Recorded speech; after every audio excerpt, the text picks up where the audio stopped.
Girls bunk G13 night. A young girl wakes up in the middle of the night. She looks like she was woken up by someone or something, but there is no one but her.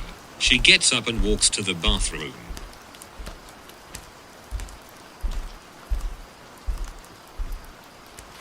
Bathroom. The girl walks in.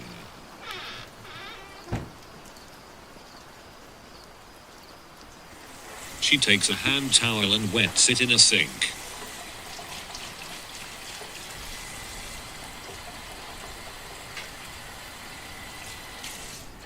She uses it to wash her face.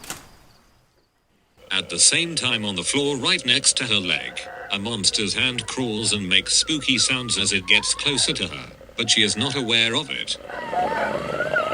She turns the water off in the sink and turns to get back to her bed, but suddenly she stops. We see water on the floor where the monster's hand was before, as a sudden sound of running water starts. The girl turns around.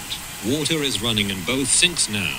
She comes back to turn them off, but she can't. It seems the handles are stuck. She tries to switch the light on. She flicks the light switch on and off multiple times with no effect. It is done. Boom! The monster's hand grabs the girl's leg. She shouts just for a second and disappears. Cut to black. Running water continues.